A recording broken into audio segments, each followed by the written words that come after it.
Right, so today we're visiting the arcades of Mayfair. We're just off New Bond Street here. We cross into the Burlington Arcade.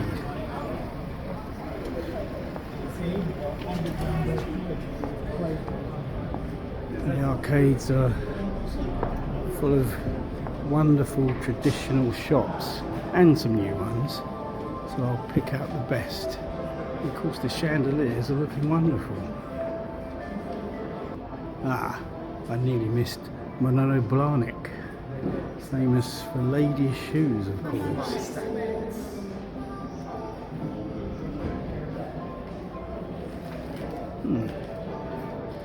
Quite a large shop, many fronted. Oh, shoes and the displays on the chandeliers as well.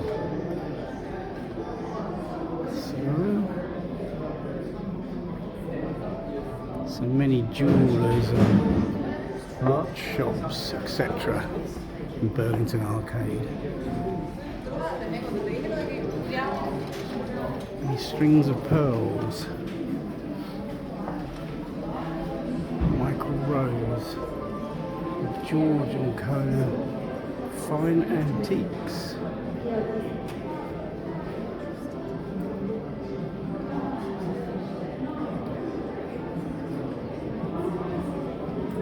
And Royal Mint, no less.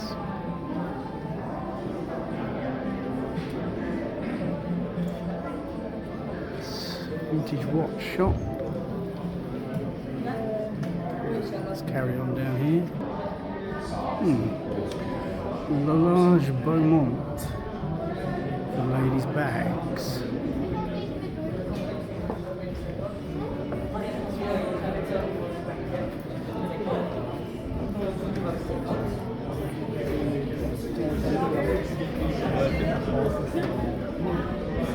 Globetrotter. Bags but luggage. Well, and bags at a de rigueur for ladies at the moment. Strathberry, more bags. Right, just about to exit Burlington Arcade onto Piccadilly and another arcade. Love the chandeliers.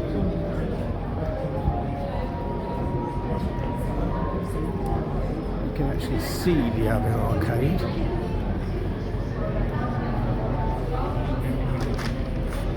Piccadilly Arcade. So let's cross the road safely.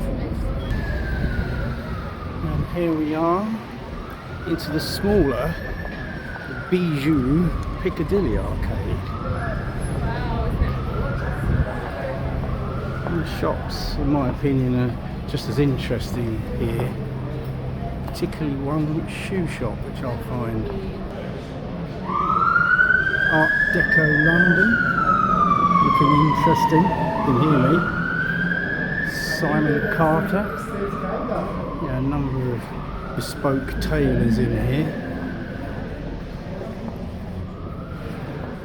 But yeah, the shop I'm looking for is just over here. Jeffrey West's. Yes, and I have a pair of Jeffrey West shoes, which I may put in the photo, but they are unique in my opinion. Well, more this kind of affair, shall we say. Suppliers to a number of well-known music artists. Ah yes, of course, the pictures are all on the wall in there, but I've already been pulled to my camera in there. So let's carry on. Orders of Chivalry and Military. Hand-painted model soldiers. You don't get more old-fashioned than that, do you? Wow.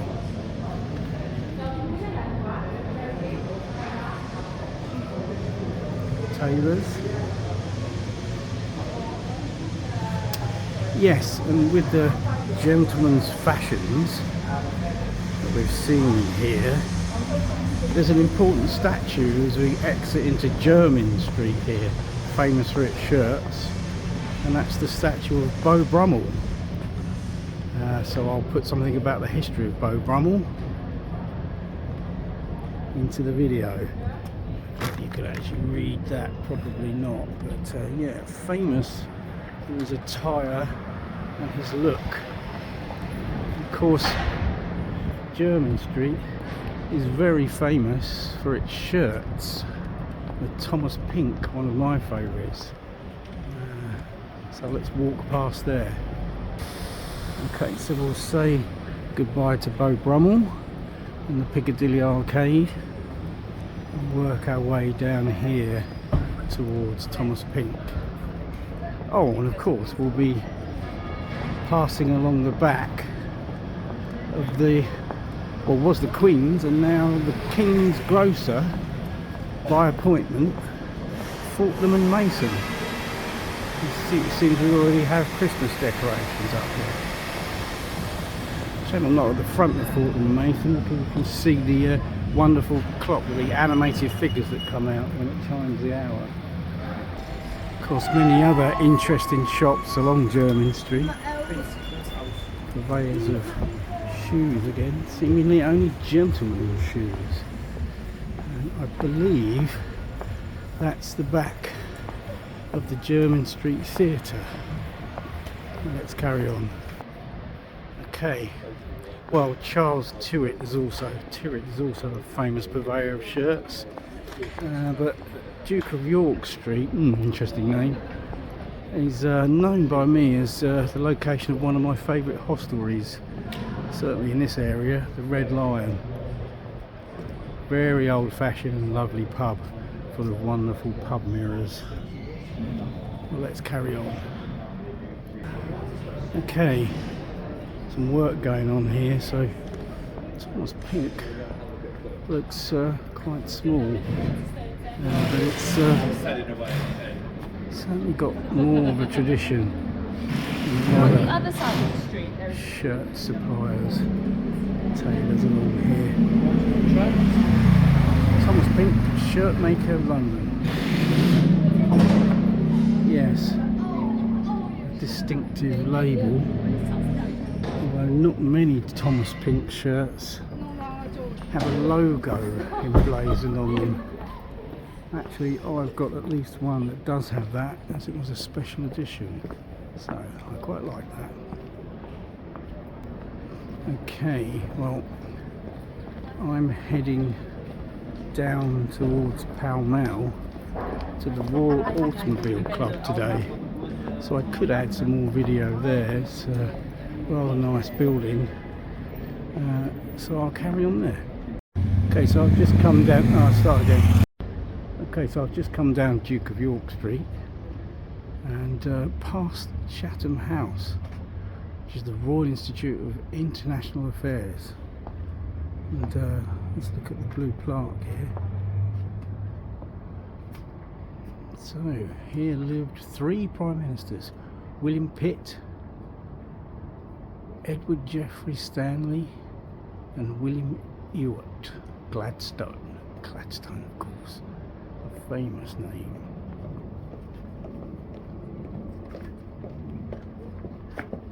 Yes, the entrance is actually in Duke of York Street. So let's carry on. Okay, so from Duke of York Street, across we go through the lovely gardens of St James's Square. I only wish that these were still gas lights, but there are still quite a few in London if you know where to find them. Green Park, for instance. Yes, there's a very large gas light in Green Park, and quite a few smaller ones along the path down towards Buckingham Palace. But anyway, the park's looking very autumnal and very nice in the square.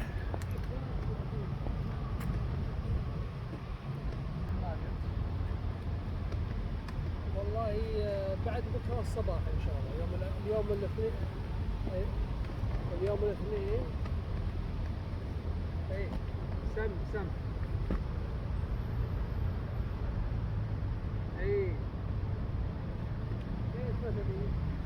It's the Theatre Royal over there.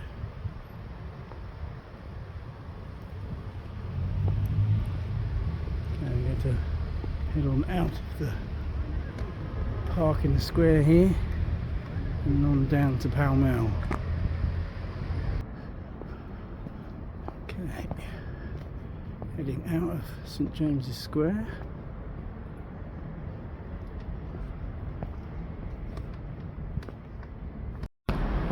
Okay, leaving St James's Square, and here we are arriving in Pall Mall. Now, I've done quite well to navigate here, but yes, the Royal Automobile Association is this way. Yes, and what an imposing and wonderful building it is. I'm not sure, probably think not, that they'd allow filming inside, but I'll find out. Photos at least. Okay, a quick diversion into Carlton Gardens, as I'm not during the Royal Automobile Club yet. And let's go and see the Royal Institution, really the premier scientific society in the world. Yes, and Carlton House Terrace is really quite different, tucked away off the much busier Pall Mall, and the buildings are really quite palatial. But that's the Royal Society where I'm heading to. Let's get a closer look. Right, so here we are. They probably won't mind me walking up to the door at least. I know this building very well. I used to go in here in the 80s actually, but there was also an event recently. So that's the Royal Society itself there. Yes, many luminaries really. Fellows of the Royal Society, including, well, Einstein would be a good one to quote. I remember seeing his portrait in the restaurant when I was lucky enough to dine there in the 80s. It's been moved, but I found it again, so I'll put a picture of that in. So I think we'll draw things to a close unless I get more footage of the Royal Automobile Club. Okay, actually I've just walked further down Carlton House Terrace down to the Mall, which leads up to Buckingham Palace, and lo and behold, gas lamps, which are now programmed, or sorry, they're on timers anyway, to light themselves rather than having a man walk around with a ladder, the gas lighters of old.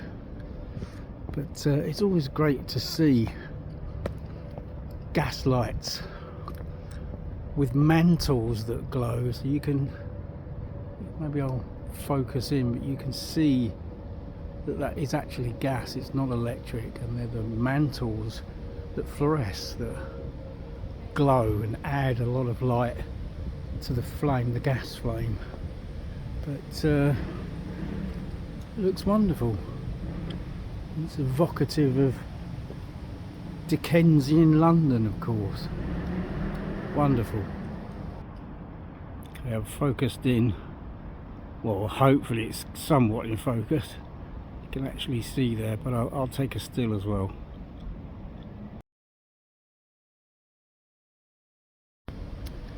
Well, just walked over Carlton House Terrace from Carlton Gardens, where I was looking at the gas lights then, and I did think,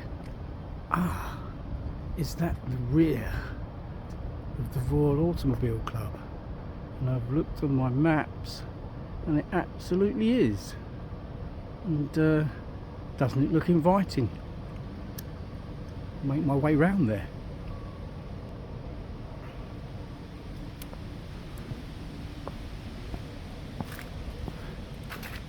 Yes.